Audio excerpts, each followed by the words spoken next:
இரவில் சர்க்கரை நோயாளிகள் செய்யக்கூடாத 3 பெரிய தவறுகள். காலையில சர்க்கரை பார்க்கறப்ப 50லேருந்து 100 மில்லிகிராம் வரைக்கும் கூடலாம். HbA1c அதாவது 3 மாத ஆவரேஜ் சர்க்கரை 8க்கு மேல இருந்துச்சுன்னா அதற்கு காரணமும் இரவு செய்யும் இந்த 3 தவறுகள் தான். ஒரு சில சர்க்கரை மக்களுக்கு மாரடைப்பு, பக்கவாதம் இதெல்லாம் அதிகாலை நேரத்துல தான் நடக்குது. இதற்கான காரணம் என்ன, அந்த தவறுகள் என்ன அப்படிங்கிறத இந்த வீடியோல பார்க்க போறோம். சர்க்கரை மக்களுக்கு முக்கியமான வீடியோக்கள்ல இதுவும் ஒண்ணு. அதனால வீடியோவை ஸ்கிப் பண்ணாம பாருங்க. நம்ம சேனல் கமெண்ட்ஸ்ல நிறைய பேர் கேள்வி கேட்கிறாங்க.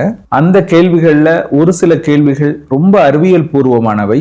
இந்த கேள்வியும் பதிலும் எல்லாருக்கும் போகணும் அப்படின்னு நினைச்சு அதுல ஒரு கேள்வியை தேர்ந்தெடுத்து பதில் சொல்லிட்டு நம்ம நிகழ்ச்சிக்கு போவோம். சார், சர்க்கரை இருக்கிறவங்க தினமும் மருந்து மாத்திரை சாப்பிட்றதுக்கு பதிலா வாரத்துக்கு மாசத்துக்கு ஒரு மாத்திரை மட்டும் எடுத்துக்கிற மாதிரி புதிய மருந்து இன்சுலின் பற்றியும் நவீன அறிவியல் கண்டுபிடிப்பு பற்றியும் பதிவுகள் போடுங்க. டாக்டர், செமாக்ளூடைட் அப்படிங்கிற ஊசிய போட்டா சர்க்கரை நோய் குணமாகிருமா, எடை குறையுமா? நான் எல்லா மாத்திரையும் நிறுத்திட்டு இந்த ஊசியை மட்டும் போட்டுக்கலாமா? இந்த கேள்வி அடிக்கடி கேட்கப்படுது. செமாக்ளூடைட் என்பது சர்க்கரை நோயை முழுவதுமாக குணப்படுத்தும் மருந்தல்ல.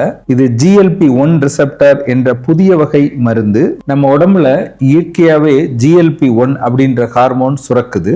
அந்த ஹார்மோன் போலவே இந்த இன்ஜெக்ஷனும் வேலை செய்யுது. இதனால இன்சுலின் சுரப்பு மேம்படும், பசி குறையும், நம்ம சாப்பிட்ட உணவு மெதுவா ஜீரணமாகும், எடை குறையும், இரத்த சர்க்கரையோட அளவும் குறையும். எடை குறைகிறதுனாலையும் சர்க்கரை கட்டுப்பாட்டுக்குள்ள வர்றதுனாலையும் இதய நோய் பாதிப்புல இருந்து, கிட்னி பாதிப்புல இருந்து சர்க்கரை நோயாளிகள் மீண்டு வருவாங்க. அப்படின்னா எல்லாரும் போட்டுக்கலாமா அப்படின்னா அதுவும் தவறு. முதல் வகை சர்க்கரை நோயாளிகளும் கர்ப்பிணிகளும் இந்த மருந்தை பயன்படுத்த முடியாது. 2ஆம் வகை சர்க்கரை நோயாளிகள்ல அதிக உடல் எடை இருக்கிறவங்க, சர்க்கரை கட்டுப்பாட்டுல கொண்டு வர முடியாதவங்க இதை பயன்படுத்தலாம். சிலருக்கு இந்த இன்ஜெக்ஷன் போடுறப்ப ஒரு வாந்தி உணர்வு வரலாம், செரிமான குறைபாடும் ஏற்படலாம். அவங்க தொடர்ச்சியா இந்த மருந்துகளை பயன்படுத்த முடியாது. இந்த மருந்துகள் பயன்படுத்தும் போது சரியான உணவு முறை, சரியான வாழ்க்கை முறை, உடற்பயிற்சி, நல்ல தூக்கம் இது இருந்தாதான் சர்க்கரையும் குறையும், எடையும் குறையும்.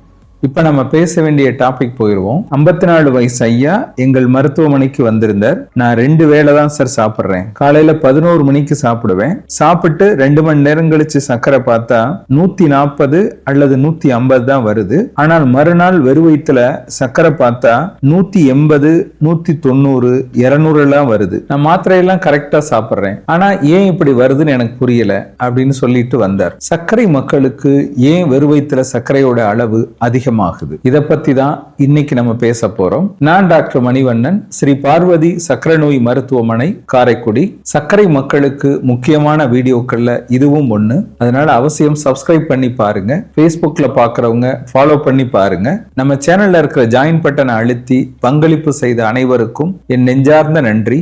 அந்த மாதிரி வெறு வயித்துல சர்க்கரையோட அளவு கூட இருக்கு அப்படின்னு சொல்றப்ப அவருடைய ரிப்போர்ட் எல்லாம் எடுத்து பார்த்தேன். அவருடைய HbA1c 3 மாத ஆவரேஜ் சர்க்கரை நார்மலா தான் இருந்தது. மருந்தெல்லாம் கரெக்டா சாப்பிட்டு இருந்தாரு.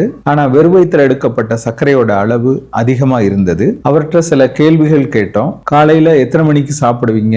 11 மணிக்கு சாப்பிடுவேன்னு சொன்னாரு. நைட் எத்தனை மணிக்கு சாப்பிடுறீங்க அப்படின்னு கேட்டோம். பொதுவா 10லேருந்து 10:30 சாப்பிட்டுருவேன் சார் அப்படின்னு சொன்னாரு. சாப்பிட்ட பிறகு உடனே தூங்கிடுவேன் அப்படின்னு சொன்னாரு. நான் 2 வேளை தான் சார் சாப்பிடுறேன், ஆனா சர்க்கரை எனக்கு கூட இருக்கு அப்படின்னு சொன்னாரு. அவருக்கு ஒரு நம்பிக்கை, நம்ம ஒருவேளை உணவே சாப்பிடல, ஆனா சர்க்கரை கூட இருக்கு அப்படின்னு கேட்டாரு. அவருக்கு மாத்திரைகள்ல நாங்க மாற்றம் பண்ணல. இரவு உணவை கொஞ்சம் சீக்கிரம் சாப்பிடுங்க, சாப்பிட்ட பின்னாடி ஒரு 15 நிமிஷம் நடங்க. இந்த மாறுதலை அவருக்கு நாங்க செஞ்சோம். சர்க்கரை மக்களுக்கான வாழ்வியல் நடைமுறை என்ன, என்ன சாப்பிடலாம், என்ன சாப்பிடக்கூடாது, எப்ப சாப்பிடலாம் அப்படிங்கறத பத்தி என்னுடைய 35 வருஷ அனுபவத்தை தொகுத்து நோய்களின் தாய் அப்படின்ற பெயர்ல ஒரு தமிழ் புத்தகம் எழுதியிருக்கிறேன். இந்த புத்தகம் உங்களுக்கு வேணும்னா இந்த டிஸ்பிளேல தெரியுற நம்பருக்கு போன் பண்ணியோ அல்லது அந்த நம்பருக்கு புக் வேணும் அப்படின்னு ஒரு வாட்ஸ்அப் மெசேஜ் போட்டோ கொரியர் மூலம் இந்த புத்தகத்தை பெற்றுக்கொள்ளலாம். 2 மாசம் கழிச்சு அவர் திரும்பி வந்தார். சுகர் பார்க்கிற மிஷின் வீட்டிலே வச்சிருக்கிறாரு. அவரே சுகர் எல்லாம் பார்த்திருக்கிறாரு. அந்த ரிப்போர்ட் எல்லாம் எழுதிட்டு வந்திருந்தாரு. அதில் உள்ள எல்லா அளவுகளையும் நாங்க பார்த்தோம். வெறு வயித்துல எடுத்த சர்க்கரையோட அளவு 120க்குள்ளேயே இருந்தது. அவருக்கு ரொம்ப சந்தோஷம். மாத்திரையில எந்த மாற்றமும் பண்ணல. கொஞ்சம் முன்னாடி சாப்பிட சொன்னோம். சாப்பிட்ட சாப்பிட்ட பின்னாடி ஒரு 15 நிமிஷம் நடக்க சொன்னோம். இந்த 2 மாறுதல்கள் தான் நாங்க அவருக்கு பண்ணது. சர்க்கரை நோயில என்ன சாப்பிடுறது அப்படிங்கிறது முக்கியம்தான். எப்ப சாப்பிடுறீங்க அப்படிங்கிறது முக்கியம். சாப்பிட்ட பின்னாடி கொஞ்ச நேரம் நடக்கிறதும் முக்கியம். சர்க்கரை வைத்தியம் அப்படிங்கிறது வெறும் மாத்திரை இன்சுலின் மட்டுமல்லங்க, நம்ம வாழ்வியல் நடைமுறையும் அதுல இருக்கு. அதனாலதான் எங்கள் மருத்துவமனைக்கு வர்ற ஒவ்வொரு சர்க்கரை மக்களையும் மாத்திரை மட்டும் நாங்க எழுதி கொடுத்து அனுப்புறது இல்ல. என்ன சாப்பிடுறீங்க, எவ்வளவு சாப்பிடுறீங்க, நேத்து இன்னைக்கெல்லாம் மாத்திரை கரெக்டா சாப்பிட்டீங்களா, இடையில சர்க்கரை பார்த்தீங்களா, அதோட அளவுகள் என்ன, உடற்பயிற்சி பண்றீங்களா, தூக்கம் எப்படி இருக்கிறது, இதுல தவறுகள் இருந்தா அதுல செய்ய வேண்டிய மாற்றங்கள் என்ன அப்படிங்கிறத ஒவ்வொரு முறையும் கேட்கிறோம். அதை அவங்களுக்கு புரிய வைக்கிறோம். சர்க்கரை கட்டுப்பாடு அப்படிங்கிறது சர்க்கரை பற்றிய புரிதல், சரியான உணவு முறை, சரியான வாழ்க்கை முறை, சரியான கண்காணிப்பு எல்லாம் சேர்ந்தாதான் அமையும். ஒரு சிலர் இதெல்லாம் நான் கரெக்டா பண்றேன் சார், ஆனா காலையில எடுக்கிறப்ப எனக்கு சர்க்கரையோட அளவு அதிகமா இருக்கு அப்படின்னு சொல்லுவாங்க. அதற்கு காரணம் என்ன? நைட்டு சாப்பிட்டுட்டு நம்ம தூங்கிடுவோம். காலையில ஒரு 6-7 மணிக்கு நம்ம எந்திரிப்போம். ஆனா நம்ம உடம்பு அதிகாலை 3 அல்லது 4 மணிக்கே இவர் 6 மணிக்கு எந்திரிக்க போறாரு, இவருக்கு சக்தி தேவை அப்படின்னு நினைச்சு சில ஹார்மோன்களை நம்ம உடம்பு உருவாக்கும். அந்த ஹார்மோன் ஈரல் சதையில ஏற்கனவே சேமிக்கப்பட்டிருக்க குளுக்கோஸை உடலோட பயன்பாட்டுக்கு கொண்டுட்டு வந்துடும். அதற்கு ஏற்ப நம்ம உடம்புல இன்சுலின் சுரக்கும், சர்க்கரையும் கட்டுப்பாட்டுல வரும். சர்க்கரை மக்களுக்கு இன்சுலின் பற்றாக்குறை இருக்கும். இதனால காலையில பிளட் சுகர் எடுத்து பார்க்கிறப்ப சர்க்கரையோட அளவு அதிகமாகும். இதைத்தான் மருத்துவம் டான் பினாமினான் அப்படின்னு சொல்லுது. இதற்கான மருத்துவ ஆதாரங்களை டிஸ்கிரிப்ஷன்ல லிங்கா கொடுத்திருக்கிறேன், நீங்க படிச்சும் தெரிஞ்சுக்கலாம். நீங்க வெறுவயித்துல சர்க்கரை பார்த்திருக்கீங்களா?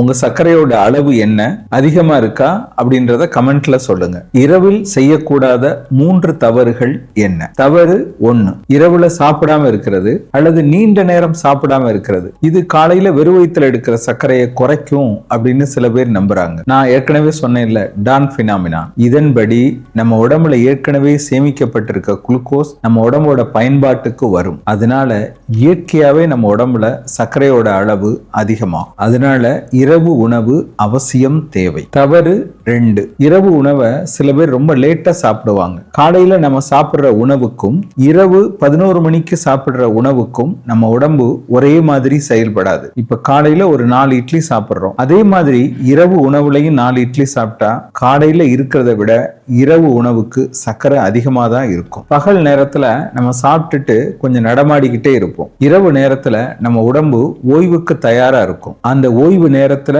நீங்க உணவு சாப்பிட்றப்ப சர்க்கரையோட அளவு அதிகமா தான் இருக்கும். நான் என்ன சாப்பிட்டேன் அப்படிங்கிறது முக்கியம்தான், எத்தனை மணிக்கு சாப்பிட்டேன் அப்படிங்கிறது அதை விட முக்கியம். தவறு 3, ஒரு சிலர் சாப்பிட்ட உடனே படுத்துருவாங்க. நம்ம சாப்பிட்ட உணவை நம்ம உடம்புல இருக்கிற தசைகள் நம்ம சாப்பிட்ட உணவுல இருக்கிற குளுக்கோஸை பயன்படுத்தணும். அதனாலதான் சாப்பிட்ட உடனே படுத்துறாம ஒரு 10-15 நிமிஷம் நடங்க.